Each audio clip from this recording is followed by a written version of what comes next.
Hello नमस्कार जय हिंद। मैं आपका शिवम स्वागत करता हूं शिवम जिस एकेडमी में। तो कैसे हैं आप सभी? आशा करते हैं स्वस्थ होंगे, मस्त होंगे।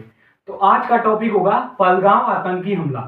आज का टॉपिक होगा भैया पहलगाम आतंकी हमला। देखिए मैं इस टॉपिक को क्यों लेके आया हूँ।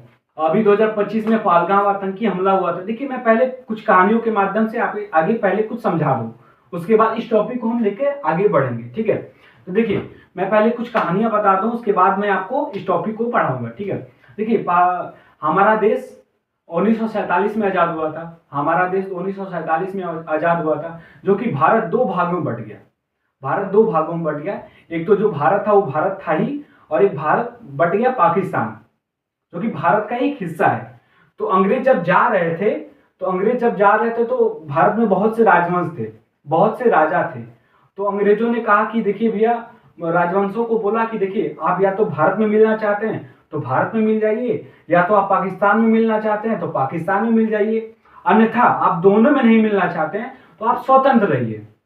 अंग्रेजों ने राजाओं को बोला। तो मतलब भारत ने कहा कि ठीक है भैया, आपने जो नियम निकाला है उसको फॉलो किया जाएगा। तो बहुत से राजवंश भारत के जो गृह मंत्री थे, भारत के जो गृह मंत्री थे सरदार वल्लभ भाई पटेल ने क्या किया कि जितने भी राजवंश थे उनको भारत में मिलाना प्रारंभ कर दिया। तो धीरे धीरे भारत में 512 राजवंश थे, जो कि भारत के तत्कालीन गृह मंत्री सरदार वल्लभ भाई पटेल ने मिलाना चालू कर दिया था। ठीक है, और अंततः भारत में 512 राजवंशों को मिला दिया। अंत में एक राज्य बच गया जो कि जम्मू कश्मीर था। वहां के राजा हरि सिंह थे और उनका मंत्री शेख अब्दुल्ला था।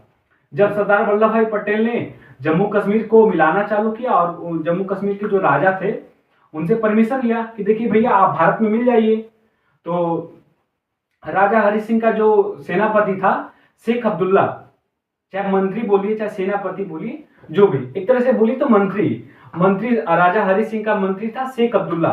शेख अब्दुल्ला ने अपने राजा को चढ़ा दिया कि महाराज आप तो सम्राट हैं, राजा हैं, आप भारत में कैसे मिलेंगे, चाहे पाकिस्तान में कैसे मिलेंगे, आप किसी का अधीन रहेंगे महाराज, आप तो एक राजा हैं। तो राजा हरि सिंह का पारा एकदम चढ़ गया कि हम तो राजा हैं भैया, हम कैसे भारत में मिलेंगे, चाहे पाकिस्तान में मिलेंगे। तो राजा हरि सिंह ने क्या कहा कि देखिए हम भारत में नहीं मिलेंगे, ना ही पाकिस्तान में मिलेंगे, हम एक स्वतंत्र राज्य बनाएंगे, स्वतंत्र देश बनाएंगे। तो हम लोग कुछ कर भी नहीं सकते थे, क्योंकि अंग्रेजों का नियम था कि कोई दबाव नहीं, राजवंश मतलब राजा स्वेच्छा से मिलेगा तो ठीक है, नहीं मिलेगा तो कोई जोर जबरदस्ती नहीं करिएगा।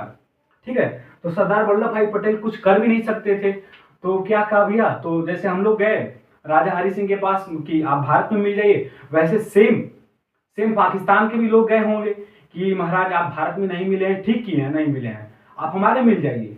तो हरि सिंह ने कहा कि हरि सिंह ने कहा होगा कि पागल आ कहीं का, हम भारत इतने बड़े देश में नहीं मिले तो तुम्हारे में कैसे मिलेंगे, भागो, हम तुम्हारे में भी नहीं मिलेंगे। तो पाकिस्तान वालों को तो बुरा लग गया होगा, यार ये कैसे हमको बोल दिया कि पागला, हम हमारे में क्यों नहीं मिला।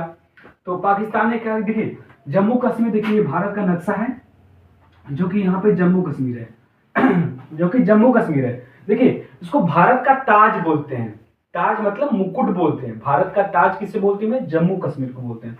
तो जम्मू कश्मीर, देखिए जम्मू एंड कश्मीर, ये बगल में पाकिस्तान है, ये बगल में पाकिस्तान है, ये तो भारत, सारे जहां से अच्छा हिंदुस्तान हमारा। ये देखिए भारत के लोग गए जम्मू कश्मीर को मिलाना, राजा हरि सिंह से बात किया कि भैया आप हमारे मिल जाइए। तो राजा हरि सिंह ने बोला कि नहीं भैया हम नहीं मिल सकते हैं, हम एक स्वतंत्र राज्य बनाएंगे, स्वतंत्र देश बनाएंगे।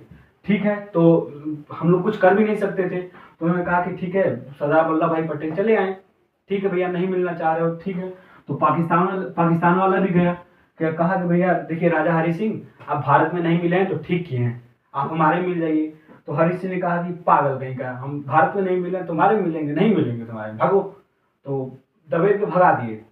तो इस सबको क्या बुरा लग गया, अब क्या करें भैया।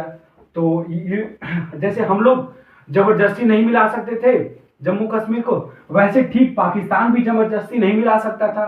तो ये क्या किया, कुछ आतंकवादी को भेज दिया और जो आतंकवादी थे धीरे धीरे जम्मू कश्मीर को कब्जा करने लगे, जम्मू कश्मीर को कब्जा करने लगे। तो राजा हरि सिंह बौखला गए, कह रहे भैया हमारा, हम तो एक देश बना रहे थे, हम अपनी प्रजा की रक्षा नहीं कर पा रहे हैं, हम कैसे देश बनाएंगे। तो जो राजा हरि सिंह थे वो दौड़ते आए सरदार वल्लभ भाई पटेल के पास, और उन्होंने कहा कि भैया हमको बचाइए, देखिए जम्मू कश्मीर पे पाकिस्तान ने हमला कर दिया है और धीरे धीरे पूरा जमीन जो भी हमारा जम्मू कश्मीर है उसको कब्जा कर रहा है। तो सरदार वल्लभ भाई पटेल भी बोले कि हम बाबू, हम गए थे, तुमसे कहे थे कि आप भारत में मिल जाओ, तो तुम उसमें भाव खा रहे थे कि नहीं मिलेंगे नहीं मिलेंगे, और अब कैसे आ गए हो, पहले सिग्नेचर करो, पहले मतलब भारत में मिले हो, पहले भारत में मिलो, उसके बाद हम कुछ कर पाएंगे। तो एक तो कहा कि ठीक है भैया, हम भारत में विलय होते हैं, आप हमें बचाइए पहले। तो 26 अक्टूबर 1947 में राजा हरि सिंह ने भारत में मिल गए, मतलब विलय पत्र पे सिग्नेचर किया। तो जम्मू कश्मीर भारत में कब मिला, तो 15 अगस्त को नहीं मिला, 26 अक्टूबर 1947 में जम्मू कश्मीर भारत में मिला। ठीक है, तब जाके सरदार वल्लभ भाई पटेल सेना भेजे और उसके बाद जम्मू कश्मीर जो आतंकवादी हमला किए थे उसको रोका। परंतु सेना भेजने से पहले ही जो आतंकवादी थे कुछ हिस्सा कब्जा कर लिए थे, जो कि वर्तमान में हम उसको पीओके बोलते हैं, पाक ऑक्युपाइड कश्मीर। क्या बोलते हैं भैया, पीओके, जिसको हम बोलते हैं पाक ऑक्युपाइड कश्मीर। देखिए यही पीओके है, पीओके देखिए, इसको मैं कलर कर दे रहा हूँ, यही पीओके है। ये आतंकवाद, ये पाकिस्तान वाला जबरदस्ती मतलब हमला करके ये अधिकृत कर दिया था, इसी को पीओके बोलते हैं। ठीक है, जम्मू कश्मीर चाहता है कि पूरा कश्मीर पाकिस्तान दे, परंतु भारत का है भैया, तो हम लोग कैसे दे सकते हैं कश्मीर, जो कि कश्मीर ताज कहते हैं हम लोग। अब कोई भी अपना सर का मुकुट देना चाहेगा किसी को, नहीं देना चाहेगा ना। क्या आप ही देना चाहेंगे, नहीं देना चाहेंगे। वैसे ठीक ही भारत क्यों देगा, भारत नहीं देता है। तो उसी पे जब मतलब पाकिस्तान वाले क्या करते हैं कि कभी आतंकवादी को भेज देंगे, चाहे कुछ भी भेज देंगे। पाकिस्तान का नींव ही आतंकवाद पे रखा गया, साफ बात है भैया, पाकिस्तान का नींव ही आतंकवाद पे रखा गया। और यह अभी तक चलते आ रहा है कि कोई भी हमला करता है तो ये आतंकवादी को भेजता है, यह सीधा आके नहीं करता है। सीधा इसकी औकात ही नहीं है पाकिस्तान की कि हमसे आके लड़े। देखिए आप लोग, देखिए हम लोग के साथ भी होता है, कोई भी ऐसा लोग होगा आपके आसपास कि उसकी मतलब औकात नहीं है, चाहे उसकी हिम्मत नहीं है कि हमसे सीधा आके लड़े, तो क्या करेगा, आपसे रिलेटेड कुछ भी चीजें हो उसको खराब करेगा, आपकी बुराइयां बतियाएगा। उसकी तो हिम्मत नहीं है कि वो सीधा आके लड़े। ठीक वैसे ही पाकिस्तान है, पाकिस्तान को हिम्मत तो नहीं है कि सीधा आके भारत पे हमला करे। वो क्या करता है भैया, आतंकवादी को भेजता रहता है, वही इसका काम है, और उसी में वो खुश रहता है, ठीक है। जैसे नहीं होता कि बच्चे को एक झुनझुना दे दो, वो वही में खुश रहेगा, तो वैसे पाकिस्तान जब आतंकवादी को भेज देता है उसमें खुश रहता है। तो वही था एक आतंकवादी हमला। तो पहलगाम आतंकी हमला एक प्रकार का यही पाकिस्तान ने आतंकवादी को भेजा था। कहाँ भेजा था भैया, जम्मू कश्मीर। तो ठीक है, देखिए 22 अप्रैल 2025 को जम्मू कश्मीर के पहलगाम के बेसरंग घाटी में आतंकी हमला हुआ। पाकिस्तान के पहलगाम घाटी, जो कि बेसरंग घाटी में आतंकवादी हमला हुआ था। बेसरंग घाटी क्या भैया, पहले हम बेसरंग घाटी को देखें। देखिए यह एक बहुत घूमने का बहुत अच्छा जगह है, जो कि भारत का स्विट्जरलैंड कहते हैं। बेसरंग घाटी को भारत का स्विट्जरलैंड कहते हैं। और जो भी लोग मतलब घूमने जाते हैं, जम्मू कश्मीर घूमने जाते हैं, तो एक बार जरूर यहाँ पे जाते हैं घूमने के लिए, क्योंकि बहुत सा यहाँ पे ना बहुत अच्छा दृश्य है देखने के लिए जाते हैं। देखिए कोई भी मतलब सिलेक्ट होता है, चाहे आप ही लोग जॉब पा जाएंगे तो आप लोग अपने माता पिता को घुमाने में लेके जाएंगे। तो वैसे ही बहुत से लोग थे जो कि यहाँ पे गए थे घूमने। हालांकि ये दूर की बात है कि जब गर्मी का छुट्टी होता है तो मिडिल क्लास वाले लड़कों को क्या कहा जाता है भैया, घूमने के नाम पे नानी गांव भेज दिया जाता है। तो बात की बात है। तो मतलब यहाँ पे ना बेसरंग, जो जम्मू कश्मीर में एक बेसरंग घाटी है, वहां पे एक पर्यटन क्षेत्र है जो कि भारत के लोग घूमने गए थे। तो ये क्या किया भैया, पाकिस्तान ने क्या किया, कुछ आतंकवादी को भेजा और बेसरंग घाटी पे जो लोग घूमने गए थे उसको गोली चलवा दिया, मतलब बहुत से लोगों को मार दिया। तो यही था भैया 22 अप्रैल 2025 को जम्मू कश्मीर के पहलगांव बेसरन घाटी पे आतंकी हमला हुआ, लगभग 26 लोग शहीद हुए, लगभग 26 लोग शहीद हो गए। मतलब आतंकवादी ने 26 लोग को वहीं पे ऑन स्पॉट मार दिया। ठीक है, उसके बाद इस हमले के बाद भारत ने कुछ निर्णय लिया पाकिस्तान के विरुद्ध। कितना निर्णय लिया भैया, देखिए। तो इस हमले के बाद भारत सरकार ने निम्न रणनीति फैसले लिए। क्या फैसले लिए भैया? पहला क्या था, सिंधु जल समझौता को रोक। मैं पहले इसको पढ़ देता हूं, उसके बाद मैं आपको समझा दूंगा। ठीक है, पहला क्या था भैया, सिंधु जल समझौता पे रोक लगा दिया गया। और उसके बाद अटारी, दूसरा क्या भैया, अटारी इंटीग्रेटेड चेक पोस्ट को बंद कर दिया गया, जिसे हम बाघा बॉर्डर कहते हैं। ठीक है, उसके बाद तीसरा क्या भैया, सार्क वीजा जो छूट योजना था उसको रद्द कर दिया गया।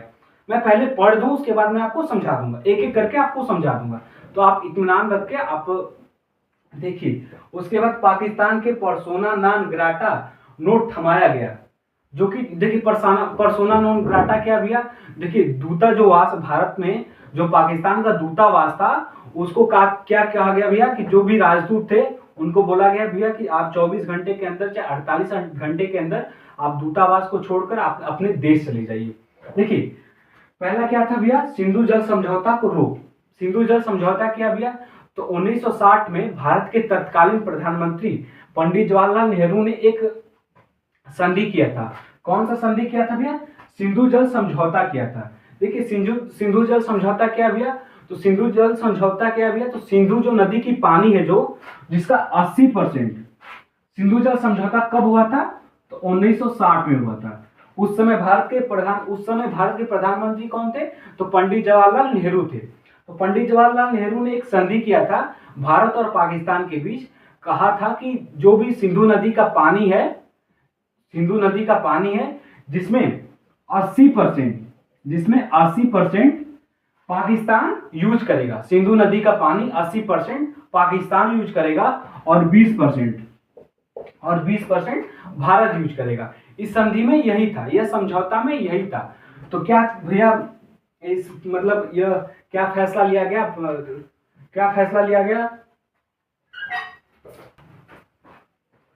तो माफी चाहेंगे आपसे। तो देखिए, सिंधु जल समझौता, देखिए पहलगाम आतंकी हमले के विरोध में भारत ने कुछ निर्णय लिया। क्या निर्णय लिया भैया, तो सिंधु जल समझौता को रद्द कर दिया गया। देखिए, सिंधु जल समझौता क्या भैया, सिंधु जल समझौता 1960 में किया गया था, जो कि भारत के तत्कालीन प्रधानमंत्री श्री जवाहरलाल नेहरू थे। उस समय 1960 में भारत के प्रधानमंत्री जवाहरलाल नेहरू थे।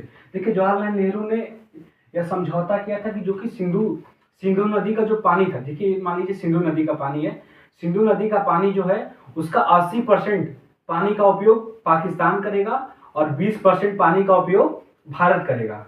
परंतु यह समझौता को रद्द कर दिया गया।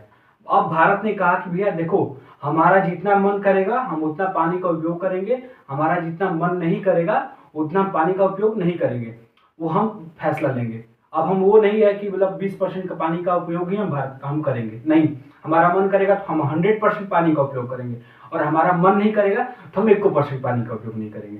साफ यही था फैसला में। दूसरा क्या था भैया, अटारी इंटीग्रेटेड चेक पोस्ट को बंद कर दिया गया। अटारी इंटीग्रेटेड चेक पोस्ट क्या भैया, जिसे हम बाघा बॉर्डर, देखिए बाघा बॉर्डर भी हम कहते हैं। बाघा बॉर्डर ने आपने किसी वीडियो में देखा होगा कि देखिए इधर भारत है और इधर पाकिस्तान है, पूरा दृश्य दिखता है, इधर पाकिस्तान के लोग दिखते हैं और इधर भारत तो ही है। तो देखिए बीच में गेट लगाया गया होता है, देखिए यह भारत है और ये पाकिस्तान है और बीच में गेट लगाया गया, और यह एक मार्ग है, इधर से भारतीय सेना परेड करती है। आप लोगों ने मतलब देखा होगा कि ऐसे ऐसे करके परेड करती है भारतीय सेना, और उधर से पाकिस्तानी सेना परेड करती है। उसके बाद यह जो मार्ग है उसमें भारत कुछ भी सामान पाकिस्तान को भेजते रहता था, मतलब बेचते रहता था। भारत पाकिस्तान को कुछ सामान इस रास्ते से बेचता था, परंतु इस हमले के बाद क्या किया भैया, बाघा बॉर्डर पे रोक लगा दिया। मतलब जो भी सामान अब पाकिस्तान को भेजता था भारत, अब सामान को नहीं भेजेगा। ठीक है, और तीसरा क्या था भैया, सार्क वीजा छूट योजना रद्द। देखिए पहले सार्क क्या भैया, तो सार्क का फुल फॉर्म होता है भैया south Asia association of regional corporation.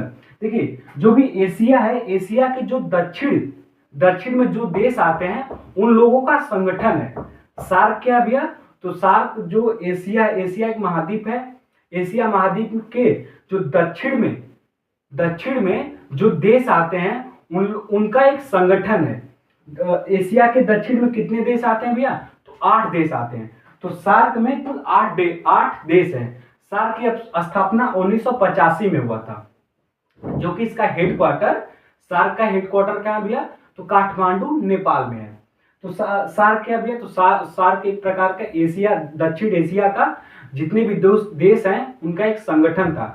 तो भारत ने क्या बोला था कि जो भी सार्क देश के अंतर्गत जो भी देश आएंगे उनको उन पे वीजा पे छूट दिया जाएगा। मतलब जो भी वीजा है, जो भी वीजा था उस पर छूट दिया जाएगा। परंतु इस आतंकी हमले के बाद भारत ने साफ बोला कि जो भी सार्क वीजा पे छूट दिया जाता था अब छूट नहीं दिया जाएगा। ठीक है। उसके बाद चौथा क्या था भैया? तो पाकिस्तान को पर्सोना नॉन ग्राटा देखिए पाकिस्तान को पर्सोना नॉन ग्राटा नोट थमा दिया गया।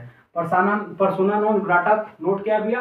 तो देखिए जो भी पाकिस्तान का भारत में दूतावास था, जो भी भारत में पाकिस्तान का दूतावास था उसको खत्म कर दिया गया। मतलब कि जो भी पाकिस्तान का राजदूत भारत में था उस राजदूत को बोला गया भैया देखिए भैया तुम अपना बोरिया बिस्तर लो और तुम अपने देश जाओ, और तुम्हारी कोई जरूरत नहीं है, हम तुमसे कोई संबंध नहीं रखना चाहेंगे, हम कोई तुमसे संबंध नहीं रखेंगे, तो तुम्हारी क्या जरूरत है, तुम जाओ भैया।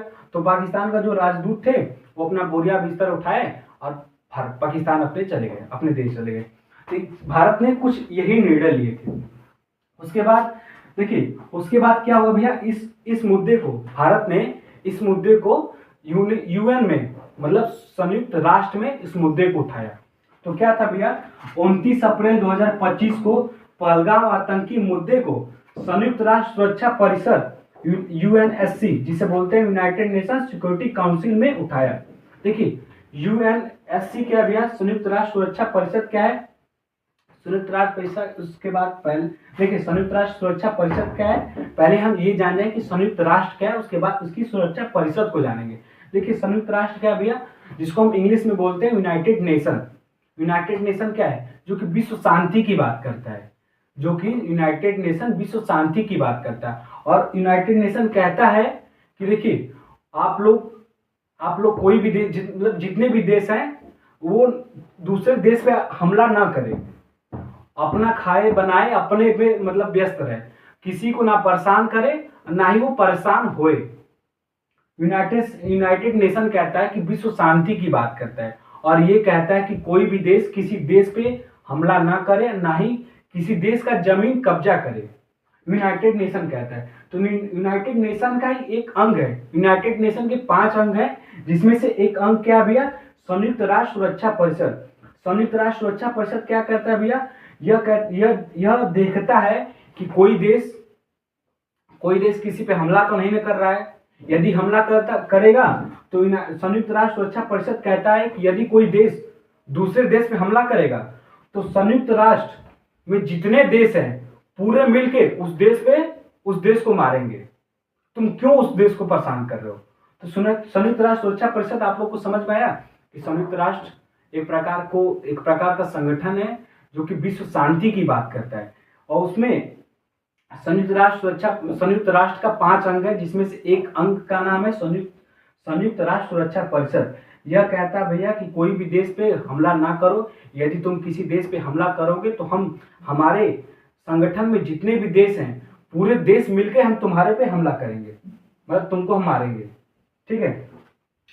तो 29 अप्रैल 2025 को पहलगाम आतंकी मुद्दे को संयुक्त राष्ट्र सुरक्षा परिषद में भारत ने उठाया सवाल कि देखिए भैया पाकिस्तान ऐसा हरकत कर रहा है भारत पे। तो भारत ने क्या बोला भैया? भारत ने पाकिस्तान को दुष्ट राष्ट्र करके संबोधित किया। भारत ने ये नहीं बोला कि पाकिस्तान ने हमला कर रहा है, नहीं बोला, ये नहीं बोला। भारत ने बोला कि दुष्ट राष्ट्र पाकिस्तान हमला कर रहा है भारत पे, मतलब आतंकवादी भेज रहा है। तो यूनाइटेड नेशन की क्या प्रक्रिया था, मतलब कि यूनाइटेड नेशन ने क्या फैसला लिया, क्या फैसला लिया भाई देखिए, इसने इसने फैसला लिया कि पहलगाम आतंकी हमला का कड़ी निंदा किया। तो जैसे यूनाइटेड नेशन सिक्योरिटी काउंसिल, जिसे हिंदी में बोलते हैं संयुक्त राष्ट्र सुरक्षा परिषद, संयुक्त राष्ट्र सुरक्षा परिषद ने कहा कि देखिए जो भी आतंकी हमला हुआ है इसको हम कड़ी निंदा करते हैं, पाकिस्तान की हम कड़ी निंदा करते हैं। और क्या बोला भैया, आतंकवाद को खत्म करने की बात कहा। यूनाइटेड नेशन ने कहा कि विश्व में आतंकवाद जितने भी हैं उसको खत्म किया जाए। आतंकवाद एक अच्छी चीज नहीं है। देखिए आतंकवाद क्या है भैया, तो आतंकवाद का ना ही कोई जाति होती है ना ही कोई धर्म होता है। आतंकवाद का ना ही कोई जाति होती है ना ही कोई धर्म होता है। तो यूनाइटेड नेशन संयुक्त राष्ट्र सुरक्षा परिषद ने कहा कि विश्व में जितने भी आतंकवाद हैं उसको खत्म किया जाए। ठीक है, उसके बाद भारत ने पाकिस्तान पे ऑपरेशन सिंदूर चलाया। भारत ने बदला लिया, अपने जितने भी 26 लोग शहीद हुए थे उनका बदला लिया। तो क्या भैया कौन सा ऑपरेशन चलाया, तो भारत ने पाकिस्तान पे हमला किया और कौन सा ऑपरेशन चलाया, तो ऑपरेशन सिंदूर चलाया। क्या भैया, ऑपरेशन सिंदूर। तो देखिए ऑपरेशन सिंदूर, देखिए पहलगाम आतंकी हमला हुआ था, उसके विरोध में भारत ने ऑपरेशन सिंदूर चलाया। क्या चला भैया, ऑपरेशन सिंदूर। देखिए ऑपरेशन सिंदूर का डिजाइन कौन किया था भैया, मतलब देखिए जब ऑपरेशन सिंदूर चलाया गया तो एक झंडा बनाया गया, जिसमें जो काला रंग का झंडा था उसमें लिखा था, बड़े अक्षरों में लिखा था ऑपरेशन सिंदूर लिखा था। ऐसे ही बड़े अक्षरों में लिखा था ऑपरेशन सिंदूर। और जब सिंदूर लिखा था उसमें से जो डबल ओ था उसमें ये लाल लाल रंग का था, ये लाल रंग का, उसमें सिंदूर एक तरह से सिंदूर का डिजाइन दिया गया था। देखिए इस ऑपरेशन, मतलब जो भी भारत ने इस ऑपरेशन को चलाया तो इसका नाम क्यों ऑपरेशन सिंदूर ही रखा। तो देखिए मैं एक तरह से कहानी के माध्यम से बता देता हूँ आपको। देखिए जब आतंकी हमला किए और भारत में जब बहुत लोगों को मार रहे थे, तो नई एक सेना के एक सदस्य थे, मतलब सेना के एक सिपाही थे, सिपाही क्या मतलब वो ऑफिसर पद पे थे। तो उनकी नई शादी हुई थी और वो भी गए थे अपनी पत्नी के साथ घूमने गए थे। कहाँ गए थे भैया, जम्मू कश्मीर के पहलगाम के बेसरन घाटी पे गए थे घूमने। क्योंकि नई शादियां होती तो वो इंसान का मतलब एक सपना होता है कि हम भी जाएंगे घूमने। तो वो गए थे घूमने। तो पाकिस्तान वाले ने क्या, मतलब जो आतंकी ने क्या किया, उनको मार दिया और उनकी जो पत्नी थी उनको नहीं मारा। जब उनकी पत्नी ने कहा कि आप हमें भी मार दो, जब हमारा पति ही नहीं है तो मैं जी के क्या करूंगी, मुझे भी मार दो। तो पत्नी को नहीं मारा और जो पति था उनको मार दिया, मतलब महिलाओं का जो सिंदूर था उनको उजाड़ दिया। तो इसी के सम्मान में भारत सरकार ने ऑपरेशन सिंदूर चलाया। ठीक है, आप लोग समझ गए ऑपरेशन सिंदूर, इसका नाम क्यों पड़ा, ऑपरेशन सिंदूर चलाया। ऑपरेशन सिंदूर का डिजाइन कौन किया था भैया, तो लेफ्टिनेंट कर्नल हर्ष सिंह। देखिए हर्ष सिंह के आगे मैं लेफ्टिनेंट कर्नल मैं क्यों बोलूंगा, देखिए किसी का नाम लूंगा जो भी सेना में रहता है उसका एक सम्मान के साथ नाम लिया जाता है। वो जिस पद पे रहता है उस पद का नाम लिया जाता है, उसके बाद उसका नाम लिया जाता है, क्योंकि उस पद के नाम से उसका सम्मान है। तो इसका डिजाइन कौन किया था, ऑपरेशन सिंदूर का डिजाइन कौन किया था, तो ऑपरेशन सिंदूर का design lieutenant colonel Harsh Singh और हवलदार सुरिंदर सिंह ने किया था। ठीक है, उसके बाद ऑपरेशन सिंदूर कब आरंभ हुआ, तो ऑपरेशन सिंदूर 7 मई को आरंभ हुआ, जो कि पाकिस्तान के 9 आतंकी हमले को खत्म किया गया। पाकिस्तान के 9 आतंकी हमले को खत्म किया गया और भारत ने इस हमले को गैर उत्तेजित कार्रवाई बताया। मतलब भारत ने कहा कि हम पाकिस्तान पे हमला नहीं किए हैं, हम आतंकवाद पे हमला किए हैं। जहां भी आतंकवाद के लोग रहते थे हम केवल वहीं हमला किए हैं, हम पाकिस्तान को हमला नहीं किए हैं, ना ही पाकिस्तान के कोई भी सदस्य पे हमला किए हैं। तो भारत ने कहा कि भारत ने इस हमले को गैर उत्तेजित कार्रवाई बताया। मतलब भारत ने कहा कि देखिए भैया पाकिस्तान पे हम हमला नहीं किए हैं, हम किस पे हमला किए हैं, तो केवल आतंकवाद पे हमला किए हैं, आतंकवादियों पे हमला किए हैं। देखिए 9 आतंकी हमला को, देखिए पाकिस्तान के 9 आतंकी हमले को खत्म किया गया। 9 आतंकी, देखिए 9 आतंकी क्या भैया, तो जहां पे आतंकवादी अपना एक मतलब संगठन बना के रहते थे, जिस स्थान पे रहते थे, भारत ने उसी स्थान पे हमला किया। ठीक है। उसके बाद ऑपरेशन सिंदूर का नेतृत्व कौन कर रहा था? ऑपरेशन सिंदूर का नेतृत्व विंग कमांडर व्योमिका सिंह और लेफ्टिनेंट कर्नल थी, कर्नल नहीं, कमांडर नहीं, कर्नल है, लेफ्टिनेंट कर्नल सोफिया कुरैशी। देखिए, लेफ्टिनेंट कर्नल नहीं, लेफ्टिनेंट कमांडर ही है भैया, कमांडर ही थी। देखिए, ऑपरेशन सिंदूर का नेतृत्व कौन कर रहा था भैया? तो विंग कमांडर व्योमिका सिंह कर रही थी, और दूसरा कौन था भैया? Lieutenant commander Sofiya Qureshi. सोफिया कुरैशी।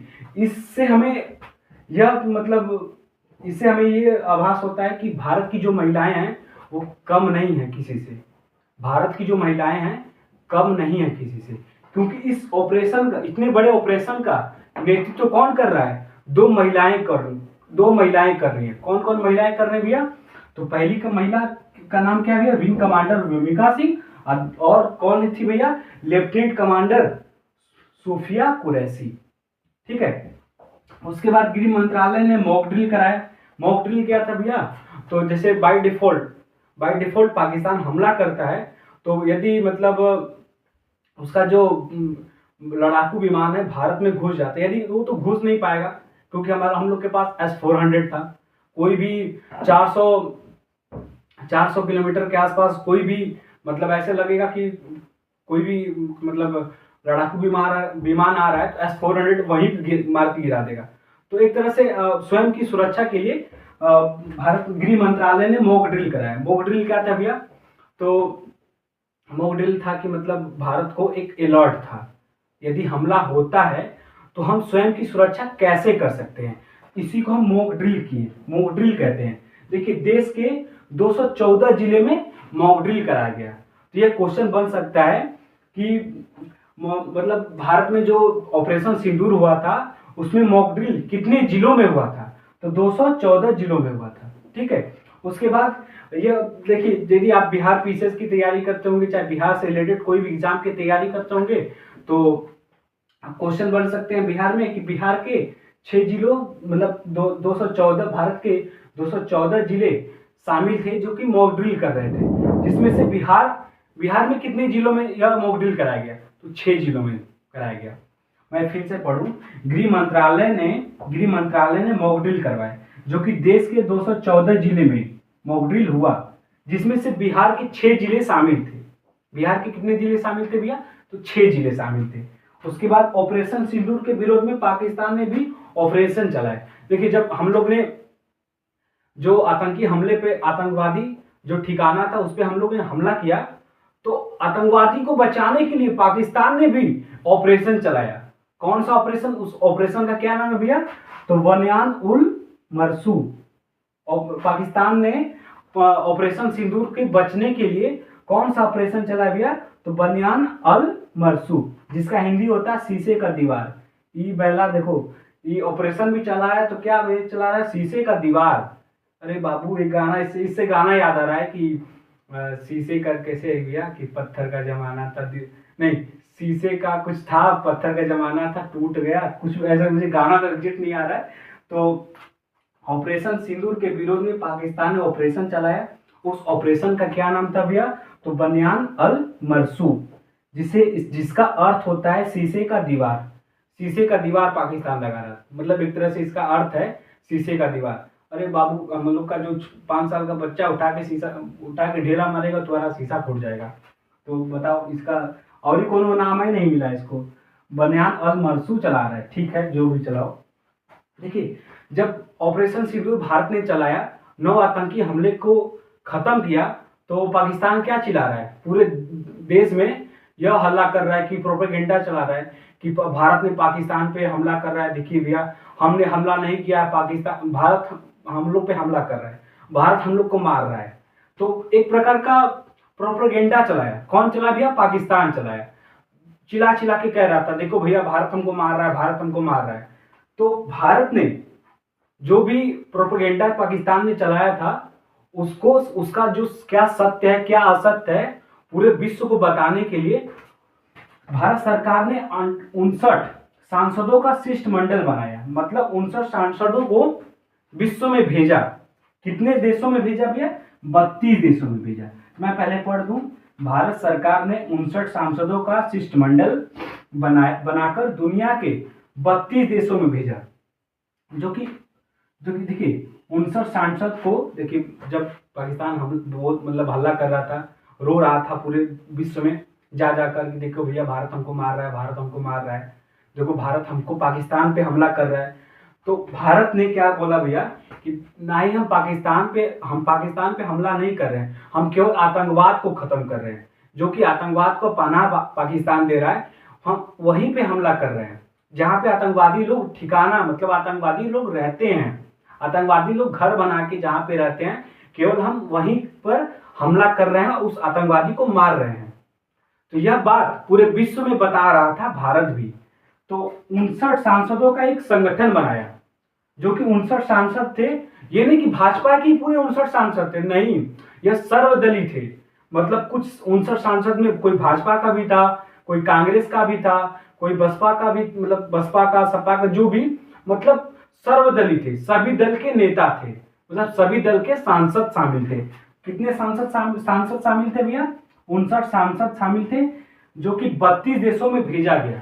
और यह बताया गया देशों को कि देखिए भैया हम पाकिस्तान पे कोई हमला नहीं कर रहे, हम केवल आतंकवाद को खत्म करें और आतंकवाद पे ही हमला कर रहे हैं। ठीक है, तो आज के लिए हम इतना ही रखते हैं। देखिए मैं क्वेश्चन बता दूं कि कैसा क्वेश्चन आ सकता है। देखिए पहला क्वेश्चन क्या बन जाएगा भैया? ऑपरेशन सिंदूर का डिजाइन कौन किया? तो पहले क्वेश्चन क्या बनेगा? ऑपरेशन सिंदूर का डिजाइन कौन किया? तो ऑपरेशन सिंदूर का design lieutenant colonel Harsh Singh और हवलदार सुरेंद्र सिंह ने किया। पहला क्वेश्चन बन गया। दूसरा क्वेश्चन क्या बना भैया कि ऑपरेशन सिंदूर कब प्रारंभ हुआ? तो 7 मई को प्रारंभ हुआ। दूसरा क्वेश्चन बन गया। तीसरा क्वेश्चन क्या था भैया कि भारत ने कितने आतंकी हमले को खत्म किया? तो 9 आतंकी हमले को खत्म किया। तीसरा क्वेश्चन बन गया। और चौथा क्वेश्चन क्या बन सकता है कि ऑपरेशन सिंदूर का नेतृत्व कौन कर रहा था? ऑपरेशन सिंदूर का नेतृत्व व्योमिका सिंह, विंग कमांडर व्योमिका सिंह और लेफ्टिनेंट कमांडर सोफिया कुरैशी कर रही थी। ठीक है, अब पांचवा क्वेश्चन क्या बन सकता है कि गृह मंत्रालय ने कितने जिलों में मॉक ड्रिल कराया? तो कितने जिलों में? 214 जिलों में मॉक ड्रिल कराया। ठीक है, और ये क्वेश्चन यदि बिहार से आप रिलेटेड कोई भी एग्जाम दे रहे हैं तो बिहार मतलब वो क्वेश्चन बना सकता है कि भारत सरकार ने 214 जिलों में मॉक ड्रिल कराया, जिसमें से बिहार के कितने जिले शामिल थे? तो 6 जिले शामिल थे। कितने? 6 जिले शामिल थे। कोई भी एग्जाम हो, यहां तक कि बीपीएससी भी क्वेश्चन बनाए तो इससे क्वेश्चन फंस सकते हैं, यदि इसमें क्वेश्चन बन सकते हैं। ठीक है, उसके बाद ऑपरेशन सिंदूर के विरोध में पाकिस्तान ने कौन ऑपरेशन चलाया? देखिए ये क्वेश्चन मुझे कंफर्म नहीं है, कोई आयोग ही पूछा है, कोई आयोग ही पूछा है कि ऑपरेशन सिंदूर के विरोध में पाकिस्तान ने कौन सा ऑपरेशन चलाया। मैं फिर से पढ़ूं कि कोई आयोग ये क्वेश्चन बनाया था कि मुझे एग्जैक्ट याद नहीं आ रहा है, परंतु ये क्वेश्चन बना था कि ऑपरेशन सिंदूर के विरोध में पाकिस्तान ने कौन सा ऑपरेशन चलाया। तो भैया कौन सा ऑपरेशन चलाया भैया? बनियान अल मरसूख, जिसका हिंदी होता है शीशे का दीवार। क्या होता है भैया? शीशे का दीवार। उसके बाद भारत ने 59 सांसदों को 7 शिष्टमंडल बनाया, मतलब 7 ग्रुपों में बांटा और 32 देशों में भेज दिया। और ये बताया कि देखिए हम पाकिस्तान पे हमला नहीं कर रहे थे, हम केवल आतंकवाद को खत्म के लिए आतंकवाद पे हमला कर रहे थे। ठीक है, तो उम्मीद करते हैं आप लोग क्लास समझ में आया होगा। तो आज के लिए हम इतना ही रखते हैं। और यदि क्लास समझ में आता है तो लाइक करिएगा, अपने दोस्तों तक शेयर करिएगा कि यदि उनके एग्जाम में यदि क्वेश्चन आए इस टॉपिक से तो वो भी मतलब प्रश्न हल करके आए। ठीक है, तो आज के लिए हम इतना ही रखते हैं। तो उम्मीद करते हैं आप लोग क्लास समझ में आया होगा। यदि कोई भी क्लास में प्रॉब्लम आती है तो उसके लिए हम क्षमा चाहते हैं। और यदि आप लोग को क्लास में मेरे पढ़ाने का तरीका, चाहे मेरे बोलने का तरीका, चाहे मेरे लिखने का तरीका आप लोग को समझ में नहीं आता है तो आप लोग कमेंट माध्यम से कमेंट किया करिए कि सर आपके पढ़ाने का चाहे आपके लिखने का तरीका सही नहीं है। तो जब आप लोग का कमेंट आ जाएगा तो मुझे पता चल जाएगा भैया कि मेरे में क्या कमियां हैं, उस कमी को मैं सुधारूंगा। और मैं अपने पढ़ाने का चाहे लिखने का तरीका चेंज करूँगा। तो ठीक है, तो आज के लिए हम इतना ही रखते हैं। यदि क्लास समझ में आता है तो लाइक करिएगा, शेयर करिएगा, अपने दोस्तों तक शेयर करिएगा। ठीक है, तो अगले दिन मैं अगला टॉपिक लेकर आऊँगा। तो आज के लिए हम इतना ही रखते हैं। तो जय हिंद।